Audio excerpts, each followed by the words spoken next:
പ്രകൃതീശ്വരിക്ക് നമസ്കാരം. ഗംഗണപതേ നമഃ. ഗുരുഭ്യോ നമഃ. സംസരസ്വതീ നമഃ.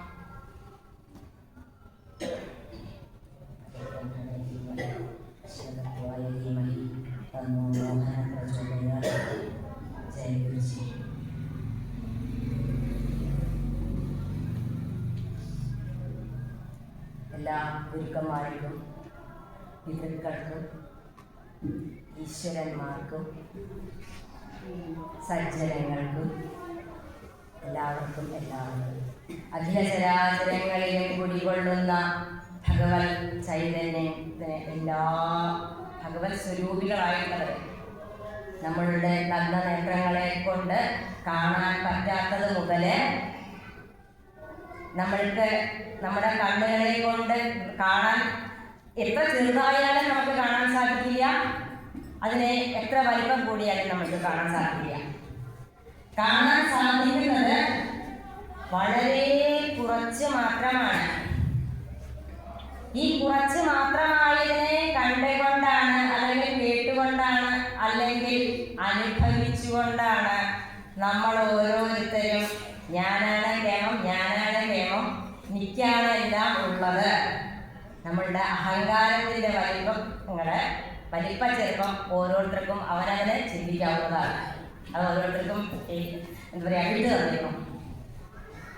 പഞ്ചമസ്കന്ധത്തില് അവിടെ ഭൂഗോള വർണ്ണന, പിന്നെ നരകം, അതുപോലത്തെ ഓരോ കാര്യങ്ങളെയും പറഞ്ഞ് സമർപ്പിച്ചുകൊണ്ട് അവിടെ അവസാനം പരീക്ഷിത് മഹാരാജാവ് ചോദിക്കുന്നുണ്ട്, എന്താണ് ഈ നരകങ്ങളെയൊക്കെ വർണ്ണിച്ചിട്ടുണ്ടല്ലോ, അപ്പൊ ഈ നരകങ്ങളെയൊക്കെ വർണ്ണിക്കുമ്പോൾ അതിൽ നിന്ന് കരകയറാനായിട്ട് എന്താണ് വേണ്ടത്?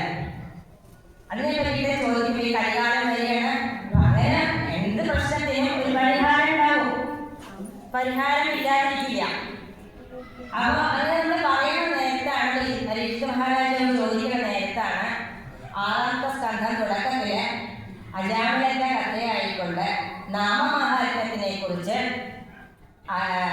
ശ്രീകൃഷ്ണ പറഞ്ഞു കൊടുക്കുന്നത്. ഇത് ഒരു പരീക്ഷിത് മഹാരാജാവിന് മാത്രമായിട്ട് പറഞ്ഞു കൊടുക്കുന്ന ഒന്നായിട്ട് നമ്മൾ കാണുന്നത്. ഒരു പുരാണങ്ങളും ഒരു വേദോപനിഷത്തുകളായാലും എന്തോ ആയിക്കോട്ടെ, പണ്ട് ആചാര്യന്മാർ പറയുന്നത് മുതൽ ഇന്നും ഒരു കൊച്ചു കുഞ്ഞിൽ നിന്നും നമ്മൾ എന്ത് കേട്ടാലും ഒന്ന് ചിന്തിക്കണം. കാരണം ഭഗവാന് ആ ഒരു ചൈതന്യമാണ് ഓരോരുത്തരുടെ ഉള്ളിലിരിക്കുന്നത്. അവർ ഓരോ സമയത്ത് നമ്മളിലേക്ക് പകർന്നു തരുന്നത്. നമ്മൾ കുട്ടികളാണെന്ന് നമ്മളത് പറയുന്നത് നമ്മൾ തള്ളിക്കളയാൻ പാടില്ല. ഒരു നമുക്ക് ചിന്തിക്കണം. നമ്മൾക്ക് വയസ്സ് കൂടുതൽ ശരിയാണ്, പക്ഷേ അവരിൽ നിന്ന് നമുക്ക് പഠിക്കാനുണ്ട്, മൃഗങ്ങളിൽ നിന്ന് പഠിക്കാനുണ്ട്, പക്ഷികളിൽ നിന്ന് പഠിക്കാനുണ്ട്, പ്രകൃതിയിൽ നിന്ന് നമുക്ക് ഒരുപാട് പഠിക്കാനുണ്ട്. അങ്ങനെ പഠിച്ചു വരുമ്പോഴാണ് ഈ ഭഗവാന്റെ നമ്മൾ എങ്ങനെയാണ് ഭഗവാനെ ഉപാസിക്കേണ്ടത്. ഭഗവാനെ ഭക്തി കൊണ്ട് ഏറ്റവും എളുപ്പം അതാണ്.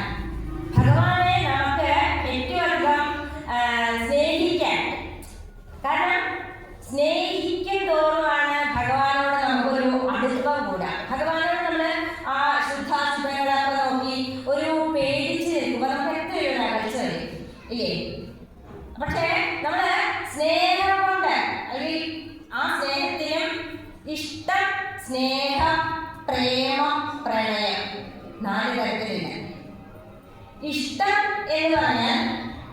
നമ്മൾ എന്താണോ കൊടുക്കുന്നത് അത് തിരിച്ചു തന്നാൽ അതവിടെ കഴിഞ്ഞു. ആ ഇഷ്ടം അവിടെ കഴിഞ്ഞു. കൊടുത്തത് തിരിച്ചു കിട്ടി. സ്നേഹം എന്ന് പറഞ്ഞാൽ അങ്ങനെയല്ല. സ്നേഹിക്കാൻ ഇപ്പൊ തിരിച്ചു തന്നില്ലെങ്കിൽ നമ്മൾ സ്നേഹിക്കും. അച്ഛനമ്മമാരും മക്കളെ സ്നേഹിക്കല്ലേ? തിരിച്ചു വന്നത് കിട്ടുന്നത് തിരിച്ചിട്ടാണോ? തിരിച്ചു കിട്ടുന്നത് തിരിച്ചിട്ടുള്ളത് ഉണ്ടാവാം, പക്ഷെ ഉണ്ടായിക്കൊള്ളുന്നില്ല. അതുപോലെ പിന്നീട് വരുന്നതാണ് പ്രേമം. പ്രേമം എന്ന് പറഞ്ഞാൽ നമ്മൾ ആ കൊടുക്കുന്ന ആളിൽ നിന്നും ചില നേരങ്ങളിൽ ആഗ്രഹിച്ചു വരാം. ചില നേരങ്ങളിൽ നമുക്കൊരാഗ്രഹം വന്നു വരാം.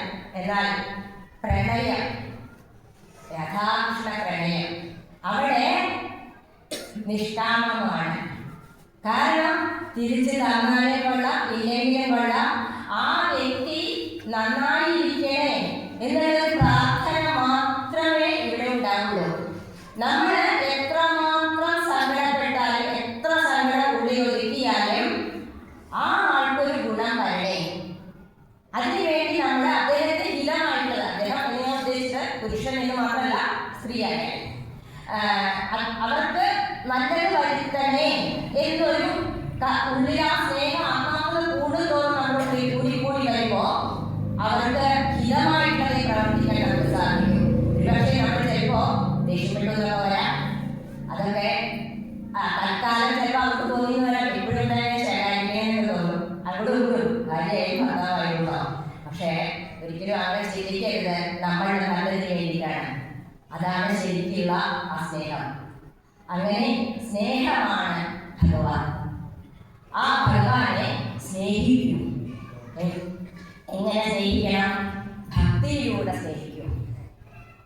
ഈ ഭക്തിയിലൂടെ സ്നേഹിക്കുന്നതോറും ഈ നരകങ്ങളെ നമ്മൾക്ക് ഓരോന്നായിട്ട് നമ്മളറിയാതെ തന്നെ നമ്മളുടെ പ്രാരബ്ധങ്ങളെ കൊണ്ട് ഇല്ലാതായി.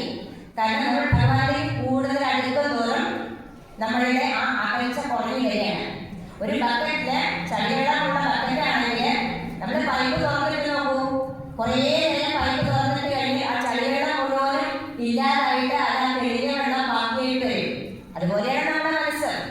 നമ്മളുടെ മനസ്സിലെ ആ ചെടികളെല്ലാം പോയി കഴിഞ്ഞാൽ പ്യുവറായി. അത് വേണമെങ്കിൽ ഇത് വേണം. ഭഗവാനായുള്ള ആ സ്നേഹം അതിങ്ങനെ നമ്മൾ ഒഴിച്ചുകൊണ്ടേയിരിക്കണം. അത് ഒഴിച്ചിരുന്നാൽ അവസാനം വരുമ്പോൾ ആ സ്നേഹം പ്യുവറായിട്ടുള്ള സ്നേഹം മാത്രമായി തീരും. അതുകൊണ്ട് ഈ പറഞ്ഞപ്പോഴാണ് പറയുന്നത് ഭഗവാനെ നമ്മൾ സ്നേഹിക്കുമ്പോൾ എങ്ങനെ വേണം എന്ന് പറയുമ്പോഴാണ് ഈ കാഞ്ഞുകുച്ചം എന്ന് പറയുന്ന ഒരു സ്ഥലത്ത് ഒരു അജാമിളൻ എന്ന് പറയുന്ന ഒരു ബ്രാഹ്മണൻ ഉണ്ടായിരുന്നു. അദ്ദേഹത്തിന്റെ കഥ ഞാൻ പറഞ്ഞു തരാം എന്ന് പറയണം. നാമം ജപിക്കുന്നതിന്റെ ആ ഒരു ഗുണം, നാമത്തിന്റെ മഹാത്മ്യം എന്താണ്, അതുകൊണ്ട് എത്ര വലിയ പാപം ചെയ്താലും അതിൽ നിന്ന് നമുക്ക് മോചനം കിട്ടും എന്ന് പറഞ്ഞു തരുന്നതാണ് ആ ഒരു കഥ. അങ്ങനെ പറഞ്ഞു തരുന്ന നേരത്തെ പറഞ്ഞു വരികയാണ്. കാഞ്ഞകുറ്റം എന്ന് പറയുന്ന നാട്ടിലെ ഒരു ബ്രാഹ്മണൻ ഉണ്ടായിരുന്നു. എന്ന് വെച്ചാൽ വളരെ എല്ലാ കാര്യങ്ങളെയും വേണ്ട ഉപാസനകളെല്ലാം ചെയ്യുന്ന ആളായിരുന്നു. അച്ഛനമ്മമാരെ നോക്കുക, അദ്ദേഹത്തിന് ഭാര്യയുണ്ടായിരുന്നു, കുടുംബമൊക്കെ ഉണ്ടായിരുന്നു. അദ്ദേഹം സന്ധ്യാവന്തനാദി കാര്യങ്ങളെല്ലാം ചെയ്തിരുന്നു. വേണ്ട പോലെ ഒരു ബ്രാഹ്മണൻ എത്രത്തോളം കൃത്യനിഷ്ഠതയോട് കൂടിയിട്ടാണോ ജീവിച്ചു വരുന്നത് അതുപോലെ ചെയ്തിരുന്ന ആളാണ്. എന്നാൽ ഒരു ദിവസം അദ്ദേഹം ചമത പറയാനായിട്ട് കാട്ടിലേക്ക് പോവുകയാണുണ്ടായത്. പക്ഷേ അവിടെ ചെന്നപ്പോൾ ഒരു ഗ്രാമ്യ ഗീതം കേട്ടു എന്നാണ് പറയുന്നത്. ഒരു എന്താ പറയാ, നല്ല രീതിയിൽ നടക്കാത്ത ഒരു സ്ത്രീ. പിന്നെ കുറച്ച് നേരം വീട്ടിൽ പറയാം. നല്ല രീതിയിൽ നടക്കാത്ത സ്ത്രീ എന്നുള്ളത് വേറൊരു വേഷം പറയാം. ആ നല്ല രീതിയിൽ നടക്കാത്ത ഒരു സ്ത്രീയുടെ തമ്മിലുള്ള ആ പുരുഷനോട് കൂടിയിട്ടുള്ള ആ ഒരു കാഴ്ച കാണുകയും കേൾക്കുകയും ചെയ്തതോട് കൂടിയിട്ട് ഇദ്ദേഹത്തിൻ്റെ മനസ്സ് അറിയാതെ ഇതിലേക്ക് പോയി. തിരിച്ചു പോന്നപ്പോഴും ഇദ്ദേഹത്തെ സന്ധ്യാവന്തനാദി കാര്യങ്ങൾ, അദ്ദേഹത്തിൻ്റെ ഉപാസനകളെല്ലാം ചെയ്യുമ്പോഴും അദ്ദേഹത്തിന് ഇതിങ്ങനെ ഓർമ്മ വരിക. ഇദ്ദേഹത്തിന് ശ്രദ്ധ കിട്ടാതെ വരുമ്പോഴാണ് അദ്ദേഹം എന്ത് ചെയ്യണം, അദ്ദേഹം എന്താ ചെയ്യാം. പക്ഷേ അദ്ദേഹത്തിന് വിഷമം തോന്നുന്നുണ്ട്, ഇത് ശരിയല്ല എന്ന് തോന്നുന്നുണ്ട്. പിറ്റന്നാളായപ്പോൾ ഇദ്ദേഹം എന്ത് ചെയ്തു, ആ സ്ത്രീയുടെ അടുത്തേക്ക് ചെന്നു. എന്നിട്ട് പറഞ്ഞു, ഇങ്ങനെയൊക്കെയാണ് സംഭവം ഉണ്ടായത്. ഞാൻ ഇന്നലെ നിങ്ങളുടെ പാട്ട് കേട്ടു, പക്ഷെ അതോടുകൂടി എൻ്റെ മനസ്സാകെ ചഞ്ചലമായി പോയി. എനിക്ക് ഇതിൽ നിന്നൊരു പ്രാശ്ചിത്തം എന്നുള്ള പോലെ എനിക്ക് എന്തെങ്കിലും ഒന്ന് പറഞ്ഞു തരണമെന്ന് പറയാം. പറഞ്ഞു തരണമെന്ന് പറയുമ്പോൾ ഈ സ്ത്രീ പറഞ്ഞു, അങ്ങേപോലെ ഒരാൾക്കൊന്നും എൻ്റെ അടുത്ത് വരാനൊന്നുള്ള യോഗ്യതയില്ല, എൻ്റെ അടുത്തൊന്നും വരരുത്. കാരണം അങ്ങേപോലെ ഒരാളെ എത്ര ഉപാസനയിൽ ചെയ്തിട്ടുള്ള, എത്ര നല്ല കുലത്തിൽ ജനിച്ചിട്ടുള്ള ആളാണ്, എന്നേപോലെ ഒരാളുടെ അടുത്ത് വരെ. അപ്പൊ പറഞ്ഞു, അങ്ങനെയല്ല, എനിക്ക് എൻ്റെ എന്തെങ്കിലും പ്രാരബ്ധങ്ങൾ ഉണ്ടെങ്കിൽ, മുജന്മങ്ങളിൽ നമുക്ക് ഒരുപാട് പ്രാരബ്ധങ്ങളില്ല. അതുകൊണ്ടാണ് നമ്മൾ വലിയ ബാഗ് ഈ നൈകാലത്ത് അതുപോലെ 2 ബാഗൊന്നുമല്ലേ കൊണ്ടുവന്നിട്ടുണ്ടോ. എല്ലാവരുടെ പേരിലും അനവധി പെട്ടികൾ വരുന്നുണ്ട്. എത്ര വിളിച്ചാലും തീരില്ല. സെക്യൂരിറ്റിക്കാരെ വിളിക്കുന്നൊരു കാര്യം പിന്നാലെ വരുന്നത്. അപ്പൊ ഈ പെട്ടികൾ ഓരോന്നോരോന്ന് എടുത്ത് നോക്കുമ്പോ അതില് ചിലത് കിടക്കുന്നുണ്ടാവും. ആ പ്രാരബ്ധം ഇവിടെ തീരണം. പ്രാരബ്ധത്തിനെ ഇവിടെ തീർക്കണം. നമ്മൾക്കത് മനസ്സിലാവും. നമ്മൾ ഉപാസനകളിലൂടെ പോകുമ്പോൾ ചില ബന്ധങ്ങളെ നമ്മളിലേക്ക് വരുമ്പോൾ നമ്മുടെ ഉള്ളിൽ നമുക്ക് തനിയെ ഉള്ളിൽ നിന്നൊരു ഉൾവിളി എന്നൊക്കെ പറയില്ലേ, അതുപോലെ നമ്മുടെ ഉള്ളിൽ വരും. ഇത് നമ്മളുടെ ഏതോ ഒരു ജന്മത്തിലെ ഒരു പ്രാരബ്ധത്തിനെ തീർക്കാനുള്ളതാണ്. ഇത് ഭഗവാന്റെ പ്രസാദമാണ്. കാരണം ഭഗവാൻ അനുഗ്രഹം ഉണ്ടെങ്കിൽ നമുക്കത് മനസ്സിലാക്കിയിട്ടുള്ളൂ. നമ്മളത് ഭഗവാന്റെ പ്രസാദമായി കണ്ടുകൊണ്ട് അതിനെ എങ്ങനെയാണോ വേണ്ടത് അത് അത്രയും ആത്മാർത്ഥതയോട് കൂടിയിട്ട് അത് ചെയ്യാൻ വേണ്ടത്. എന്ത് കാര്യമായിക്കോട്ടെ അത് ഭഗവാന്റെ ഇച്ഛയാണ്. ഭഗവാന് സമർപ്പിതമായിക്കൊണ്ട് ആ കാര്യത്തിനെ നമ്മൾക്ക് മറ്റൊന്നും ചിന്തിക്കാതെ, ഒരിക്കലും നമ്മളെ ഇന്ന പ്രാരബ്ധങ്ങൾ വരുമ്പോൾ എന്താ ചിന്തിക്കാം, ഞാൻ ജയിച്ച് എൻ്റെ കൂടെ അവരുണ്ട് ഇവരുണ്ട് മറ്റുള്ളവരെന്താണ് ജയിക്കാം എന്നൊക്കെ ചിന്തിക്കാം. പക്ഷേ ചിന്തിച്ചു നോക്കൂ, നമ്മൾ ഒറ്റയ്ക്കാണ് വന്നിട്ടുള്ളത്. നമ്മുടെ പ്രാരബ്ധങ്ങൾ നമ്മുടെ മാത്രമാണ്. അത് വേറെ ആരും പങ്കുവരാൻ വരികയാണോ? ഭർത്താവും വരിക, മക്കളും വരിക, കുടുംബക്കാരും വരിക, ഒരാളും വരിക. പ്രാരബ്ധം നമുക്ക് വരാൻ നമ്മൾ തന്നെ തീർക്കണം. അതിന് നമ്മൾ തീർക്കണമെങ്കിൽ എന്ത് വേണം? നമ്മളത് മനസ്സിലാക്കണം. അങ്ങനെ അജാമിടന് അത് മനസ്സിലായിട്ടുണ്ടാവാം എന്ന് തോന്നുന്നു. ഞാൻ ശരിയാണ്. എന്നിട്ട് അവിടെ ചെന്ന് അവരുടെ കൂടെ താമസിച്ചു തുടങ്ങി. കുറച്ച് കഴിഞ്ഞപ്പോൾ അദ്ദേഹം ഈ കുടുംബത്തിനെ മറന്നു. അതിൽ ആ സ്ത്രീയില് അജാമിന്റെ മക്കളുണ്ടായി കഴിഞ്ഞപ്പോൾ കുടുംബം പോലെ ഉണ്ടായിരുന്നു. എന്തായി, വേറെ വഴിയൊന്നുമില്ല. അപ്പോൾ നീചകർമ്മങ്ങളെ ചെയ്തു തുടങ്ങി. കുറച്ച് കഴിഞ്ഞു അദ്ദേഹം തീർത്തും ഒരു അധമ പ്രവൃത്തിയിലൂടെ ആയി മാത്രമായി. പക്ഷേ അതിലും ഭഗവാനിൽ കാണിഞ്ഞുണ്ടാകുന്ന ഒരു അനുഗ്രഹം എന്താണെന്ന് വെച്ചാൽ, അദ്ദേഹത്തിന് ഉണ്ടായിട്ടുള്ള മക്കൾക്ക് അദ്ദേഹത്തിന് ഉണ്ടായിട്ടുള്ള മക്കൾക്ക് അദ്ദേഹം ഈ ഭഗവാന്റെ പേരാണ് ഇട്ട് കൊടുത്തിട്ടുള്ളത്. അപ്പോ അദ്ദേഹത്തിന് വയസ്സ് കുറയായി എല്ലാം വേണ്ടി ചെയ്യാം. അന്നേരത്ത് അദ്ദേഹം വൈകാതെ കിടക്കണ സമയത്ത് അദ്ദേഹം എന്ത് ചെയ്തു? അദ്ദേഹത്തിന് ചെറിയ മകൻ ഉണ്ടായിരുന്നു, ചെറിയ കുട്ടിയാണ്. ആ ഉണ്ണിയോട് അദ്ദേഹം പറഞ്ഞു, ഓരോന്ന് കളിപ്പിക്കും. ആ ഉണ്ണിയെ വലിയ ഇഷ്ടമാണ് അദ്ദേഹത്തിന് ഇഷ്ടമായിട്ട് അദ്ദേഹം വന്നിങ്ങനെ കിടക്കണ നേരത്തെ വയ്ക്കും, നാരായണ എന്താണ് ഈ ചെയ്യണേ? നാരായണ എവിടെയാ? ഒന്ന് ഇങ്ങോട്ട് വന്നിട്ട് പോക്കോ, ചെറുതി വെള്ളെടുക്കുക എന്നൊക്കെ പറഞ്ഞ് കുട്ടനെ ഇങ്ങനെ ഇടയ്ക്കിടയ്ക്ക് വിളിക്കും. അങ്ങനെ ഒരു ദിവസം അദ്ദേഹം കിടക്കുമ്പോഴാണ് അദ്ദേഹത്തിന് ഒരു സ്വപ്നം കാണുന്ന പോലെയാണ് അദ്ദേഹത്തിന് തോന്നുന്നത്. യവകിങ്കരന്മാര് വന്നതായിട്ട് അദ്ദേഹത്തിന് തോന്നുകയാണ്.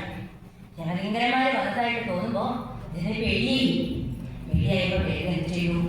വേഗം നാരായണന്ന് ഉറക്കം വിളിച്ചു കഴിഞ്ഞപ്പോ അദ്ദേഹത്തിന് പേടി പോയോ എന്ന് അറിയില്ല. പക്ഷെ അദ്ദേഹം മകനെയാണ് വിളിച്ചേക്കുന്നത്. പക്ഷേ ഈ യവകിങ്കരന്മാര് അദ്ദേഹത്തിന്റെ കഴുത്തില് കയറിട്ട് വലിക്കാൻ തുടങ്ങിയപ്പോ എന്നാണ് പറയുന്നത്. പക്ഷെ ഇത് കേട്ടത് സാക്ഷാൽ ഭഗവാന്റെ ആൾക്കാരാണ്. ആലോചിച്ച് നോക്കും, ഭാഗ്യം എന്താണ്? ആ ഭഗവാന്റെ ആൾക്കാരാണ് അത് കേട്ടത്. നാരായണ ആ ഒരു വിളി അവര് വന്നു. ഭഗവാൻ പറഞ്ഞു വിട്ടു, ചെല്ലും അവിടെ ചെന്ന് അദ്ദേഹത്തിന് വേണ്ടത് ചെയ്തു കൊടുക്കൂ എന്ന് പറയുകയാണ്. ഭഗവാന്റെ ആൾക്കാര് ഭഗവാന്റേതായിട്ടുള്ള തൃക്കൈകളോട് കൂടിയിട്ടുള്ള ആ ഭഗവാന്റെ പാർഷദന്മാർ വന്നപ്പോൾ യവകിങ്കരന്മാർ ചോദിച്ചു, എന്തുകൊണ്ടാണ് അങ്ങ് നിങ്ങളൊക്കെ വന്നേക്കുന്നത്? ഞങ്ങൾ ഇദ്ദേഹത്തിനെ കൊണ്ടുപോകാൻ വന്നേക്കുന്നതാണ്. പറയണ പറ്റില്ല ഇദ്ദേഹത്തിനെ കൊണ്ടുപോകാൻ. ശരി, നിങ്ങൾ നിങ്ങളുടെ ധർമ്മം ചെയ്തു. നിങ്ങളുടെ ധർമ്മം അതാണ്. കാരണം ഒരാള് മരണാസന്നമായി കിടന്നാൽ ആ യമകിങ്കരന്മാരെ അവർ വന്നിട്ട് കൊണ്ടുപോകും. അത് അവരുടെ ധർമ്മമാണ്. അവർക്ക് അത് തെറ്റല്ല ചെയ്യണം. അവിടെ ചെന്നിട്ട് വേണം പുണ്യപാപങ്ങളെ വേർതിരിച്ചുകൊണ്ട് നരകത്തിൽ ഇത്ര കാലം, സ്വർഗത്തിൽ ഇത്ര കാലം, അത് കഴിഞ്ഞാൽ വീണ്ടും പറഞ്ഞു വിടണം. അതൊക്കെ അവരുടെ നിയമത്തിൽ പെട്ടതാ. അപ്പൊ ഒരിക്കലും തെറ്റായിട്ടുള്ള കാര്യങ്ങളൊന്നുമല്ല. അങ്ങനെ ചെയ്ത് കഴിയുമ്പോൾ അവിടെ ചെയ്തത് പറയാണ്, ഞങ്ങൾ എന്ത് അധർമ്മമാണ് ചെയ്തത് എന്ന് ചോദിക്കണം. അപ്പൊ വിഷ്ണുഭാഷന്മാർ പറയും, നിങ്ങൾ ആ ധർമ്മമൊന്നും ചെയ്തിട്ടില്ല. മറ്റേ യമന്റെ ചെല്ലുമ്പോൾ പറയും, നിങ്ങൾ തെറ്റൊന്നും ചെയ്തില്ല. പക്ഷെ എന്താണെന്ന് വെച്ചാൽ അജാമിളൻ കാര്യം ശരിയായ തെറ്റൊക്കെ ചെയ്തിട്ടുള്ള ആളാണ്. എങ്കിൽ കൂടി അദ്ദേഹം പ്രായശ്ചിത്തം ചെയ്തിട്ടുണ്ടല്ലോ. പ്രായശ്ചിത്തോ? അജാമിളനോ? അജാമിളൻ എന്ത് പ്രായശ്ചിത്തം ചെയ്തു? അദ്ദേഹം നാരായണ എന്ന് വിളിച്ചു. നാരായണ എന്നോ? അദ്ദേഹം അദ്ദേഹത്തിന് മകനെ വിളിച്ചേ. മകനെ ആയാലും ആ നാമത്തിന് അത്രയ്ക്ക് മഹാത്മ്യമുണ്ട്. ആ 4 അക്ഷരത്തിന്റെ മഹാത്മ്യമാണ്. മകനെയാണോ വേറൊരാളെയാണോ എന്ന് അവിടെ ചോദ്യമില്ല. അത്രയ്ക്ക് മഹാത്മ്യം ഉള്ളത് കൊണ്ട് അവിടെ ആ നാരായണ എന്നുള്ള ആ മന്ത്രങ്ങളെ കൊണ്ട് അദ്ദേഹത്തിന്റെ എല്ലാ പാപങ്ങളും കഴുകി കളഞ്ഞു. തീർച്ചയായിട്ടും അദ്ദേഹത്തിന്റെ പാപം ഒടുങ്ങി. അതുകൊണ്ട് ഞങ്ങള് അദ്ദേഹത്തിനെ നിങ്ങളിൽ നിന്നും മാറ്റാനാണ് വന്നത് എന്ന് പറയണം. ഇത് കേട്ടുകൊണ്ട് യമകിങ്കരന്മാർ തിരിച്ചുപോയി കുറച്ച് കഴിഞ്ഞു. ഇതൊക്കെ കേട്ടുകൊണ്ട് അജാമിളൻ കിടത്തിണ്ട് കേട്ടോ. അജാമിളിന്റെ ബോധം പോയിട്ടില്ല. അദ്ദേഹം തന്നെ ചിന്തിക്കുകയാണ് അദ്ദേഹത്തിന്റെ ആ ഒരു ചെയ്തു പോയ തെറ്റുകളെ കുറിച്ചിട്ടും അദ്ദേഹത്തിനെ ഇപ്പൊ ഭഗവാൻ എന്തുമാത്രം സ്നേഹിക്കുന്നു. എന്നെ എത്ര ആൾക്കാരുണ്ടായിരുന്നു അതിന് 80-88 വയസ്സ് വരെ അതിൻ്റെ കൂടെ എത്ര ആൾക്കാരുണ്ടായിരുന്നു? ആരും തിരിഞ്ഞു നോക്കിയില്ലോ. അദ്ദേഹത്തിന് ഭാര്യ ഉണ്ടായിരുന്നു, മക്കളുണ്ടായിരുന്നു, അച്ഛനുണ്ടായിരുന്നു, അമ്മ ഉണ്ടായിരുന്നു, രണ്ടാമത് വേറൊരു ഭാര്യ, മക്കൾ ഒക്കെ ഉണ്ടായിരുന്നു. പക്ഷേ അവസാനം വന്നപ്പോഴും ഒരാളുണ്ടായില്ല. അപ്പോഴും ആരാ സ്നേഹിച്ചേ? ഭഗവാൻ. അവിടുന്ന് ഭഗവാന്റെ ആൾക്കാരെ പറഞ്ഞു വിട്ടു, രക്ഷിക്കൂ, എൻ്റെ ആളാണ്, എൻ്റെ ഭക്തനാണ് എന്ന് പറഞ്ഞുകൊണ്ട് ആ ഭഗവാന്റെ ആ ഭക്തനെ വീണ്ടും യമകിങ്കരന്മാർ തിരിച്ചുപോയി. വിഷ്ണുപാർഷദന്മാര് അദ്ദേഹത്തിന്റെ ആ ഒരു ദർശനം കൊണ്ട് അജാമിളനെ വീണ്ടും കുറച്ചു കാലങ്ങളും കൂടി ഹരിദ്വാറിന്റെ ഹരിദ്വാറിലാണെന്നാണ് പറയുന്നത്. അവിടെ താമസിച്ച് അദ്ദേഹം ശിഷ്ടകാലം ഭഗവാനെ ഉപാസിച്ചുകൊണ്ട് ബാക്കി എല്ലാം വെടിഞ്ഞുകൊണ്ട് അദ്ദേഹത്തിനെ ഭഗവത്പാദങ്ങളിൽ ജയിച്ചു, സമർപ്പിച്ചു. ഭഗവാന്റെ പാദങ്ങളിൽ സമർപ്പിക്കുക എന്നേ പറയുള്ളൂ കേട്ടോ. കാരണം ഭക്തന്മാരെ ശരിക്കും പറഞ്ഞാൽ ഭഗവാൻ കൈ പിടിച്ചിട്ട് ചെയ്യാം. അങ്ങനെ എത്ര ഭക്തന്മാരുണ്ട് ഇല്ലേ? പൂന്താനത്തിന്റെ ഒക്കെ കഥ കേട്ടിട്ടില്ലേ? കുറൂരമ്മയുടെ കഥ കേട്ടിട്ടില്ലേ? അത് ഭഗവാൻ അത് അത്രയുള്ളൂ. ഭക്തരുടെ കഥ പറഞ്ഞു കഴിഞ്ഞാൽ ഭഗവാൻ അവിടെ വേറെ ഒന്നും ചിന്തിക്കാനില്ല. ഭഗവാൻ എന്റെ അല്ലേ അല്ലേ? നമ്മളോടൊക്കെ ചോദിക്കുന്നുണ്ട്. നമ്മളോടൊക്കെ ഒരു ദിവസം എത്ര തവണ ചോദിക്കേണ്ടത് അറിയോ? നമ്മൾ ആരെങ്കിലും കേൾക്കാറുണ്ടോ? ഉണ്ടോ? നമ്മൾ ഈ നൈമിഷാരണ്യ ഭൂമിയിൽ വരെ എത്തി ഇല്ലേ? ശ്രീശുക ബ്രഹ്മർഷി പരീക്ഷിത് മഹാരാജാവിന് ശുഗസ്ഥലിയിൽ വെച്ചിട്ട് ഭഗവാന്റെ കഥകളെ ശ്രീമദ് ഭാഗവതത്തിനെ പറഞ്ഞു കൊടുത്തപ്പോ അന്ന് അവിടെ ഇരുന്ന് ശ്രീശുകരിൽ നിന്ന് നേരിട്ട് കേട്ട സൂതൻ ഇവിടെ വന്നിരുന്ന ആയിരക്കണക്കിന് വർഷങ്ങള് ഭാഗവതാദി പുരാണങ്ങളെയും വേദാന്തങ്ങളെയും എല്ലാറ്റിനെയും ആയിരക്കണക്കിന് വർഷമാണ് ഇവിടെ സത്രമായിട്ട് ചെയ്തിട്ടുള്ളത്. സത്രം എന്ന് പറഞ്ഞാൽ എന്താ? ഒരാൾ സംസാരിക്കണോ മറ്റുള്ളവർ കേൾക്കണോ അങ്ങനെയല്ല. ഒരാള് ഗുരുവിന്റെ മുഖത്തിൽ നിന്ന് കേൾക്കുമ്പോൾ ശിഷ്യർക്ക് എന്തും ചോദിക്കാം. ആ ചോദിക്കുന്നതിനുള്ള സംശയം പറഞ്ഞു കൊടുക്കുകയാണ് ചെയ്യാം. ഗുരു അത് സാധാരണ ചെയ്യാം. അല്ലെങ്കിൽ ഗുരു പറയുന്നതെല്ലാം ശിഷ്യർക്ക് ചിലപ്പോൾ അത് ഉൾക്കൊള്ളാൻ പറ്റിക്കൊള്ളുന്നില്ല. പക്ഷെ ശിഷ്യന് ചോദിക്കുന്നത് ആ ശിഷ്യന് എങ്ങനെയാണോ മനസ്സിലാവേണ്ടത് അതുപോലെ ഗുരു പറഞ്ഞു കൊടുക്കും. അങ്ങനെയാണ് ചെയ്യാം. അപ്പൊ അങ്ങനെയുള്ള ഈ ഭൂമിയിൽ വന്നിട്ട് നമ്മൾക്ക് ഇപ്പോഴും നമ്മുടെ രാത്രി കിടക്കണേ ഒന്ന് ആലോചിച്ചു കേട്ടോ. എല്ലാവരും ഇന്ന് രാത്രി ഒന്ന് ഉറങ്ങണേ നമ്മൾ ചിന്തിക്കും. ഇവിടെ വരെ എത്തിച്ചു നമ്മളെ ഇല്ലേ? ഇന്ന് വെളിച്ചമായിട്ട് നമ്മുടെ കാര്യം ഭാഗവതിന്റെ മുമ്പിലായിരുന്നേ എല്ലാവരും ഇത് കേട്ടപ്പോൾ ഒപ്പം വായിച്ചതും കണ്ടായി. ഇതൊക്കെ കഴിഞ്ഞ് കാത്തൊക്കെ ഇറങ്ങിയിട്ട് എത്ര ആൾ ഭഗവാനെ കുറിച്ച് സംസാരിച്ചിട്ടുണ്ട്, ഭഗവാനെ സ്മരിച്ചിട്ടുണ്ട്. ഫോട്ടോ എടുക്കലോ ഭക്ഷണത്തിന്റെ സ്വാദ് പറയലോ അതല്ലെങ്കിൽ ഡ്രസ്സിന്റെ കഥകൾ പറയലോ ഇതൊന്നും അല്ലാതെ എത്ര പേര് സ്വയം ചിന്തിച്ചാൽ ആരുടെ പുറത്തേക്ക് പറയുന്നവരോ വെറുതെ നാളുകളാണെന്ന് നിൽക്കണ്ട, അവർ ചിന്തിക്കാം. എനിക്ക് വേണ്ട കാര്യമാണ്, ആരും പറയാനോ നിൽക്കണ്ട, ഒക്കെ ചിന്തിച്ചാണ്. അങ്ങനെ ആ ഭക്തന്റെ കഥകളെ ഞാനൊന്ന് പറഞ്ഞു വെച്ചു മാത്രം അതേ ഉള്ളൂ. എന്തായാലും അജാമിളന്റെ കഥയെ ആ നാമത്തിനെ നമ്മള് അറിയാതെ വിളിച്ചാലും അറിഞ്ഞു വിളിച്ചാലും ഭഗവാൻ ഓരോരുത്തരുടെ അടുത്തേക്ക് എത്തും. അടുത്തേക്ക് എത്തില്ല, ഭഗവാൻ നമ്മുടെ കൂടെ ഉണ്ട്. ഭഗവാൻ മാത്രമേ നമ്മുടെ കൂടെ ഉള്ളൂ. ആ ഭഗവാൻ നമ്മളെ ഓരോരുത്തരെയും എപ്പോഴും സ്നേഹിച്ചുകൊണ്ടേയിരിക്കുന്നു. നമ്മൾ അറിഞ്ഞിട്ടോ അറിയാണ്ടയോ ഉറക്കത്തിലോ ഊരിലോ ശുദ്ധം നോക്കണ്ട, ഒന്നും നോക്കണ്ട, എപ്പോഴും നാമം ജപിച്ചോളൂ. എന്ത് നാമം? അങ്ങനെ ഇല്ല, ഇന്ന നാമൊന്നുമില്ല. നമ്മളുടെ വായിൽ എന്താണോ വരുന്നത് അത് ജപിച്ചു കഴിഞ്ഞാൽ ഭഗവാൻ തീർച്ചയായിട്ടും നേരത്തെ പറഞ്ഞ പോലെയാണ്. നാമം ജപിക്കുന്നതോറും ബക്കറ്റിലെ വെള്ളം ഒഴിക്കണ തുടങ്ങിയേ ആ ചളിവെള്ളം കുറയുമ്പോൾ പോയോ മുഴുവൻ പോയില്ലെങ്കിലും കുറച്ചൊക്കെ പോയാലോ ഈ ജന്മത്തില്, ബാക്കി കുറച്ച് നമുക്ക് അടുത്തേക്ക് ഇടാം. എന്തെങ്കിലും തവണ ഇവിടേക്ക് എത്തിച്ചല്ലോ നമ്മളെ, അത് കാരണം അടുത്തേക്ക് വിടാം. അങ്ങനെ ആ അജാമിളന്റെ കഥയെ പരീക്ഷിച്ച് മഹാരാജാവ് കേട്ടു കഴിഞ്ഞു. അത് കഴിഞ്ഞിട്ടാണ് പിന്നീട്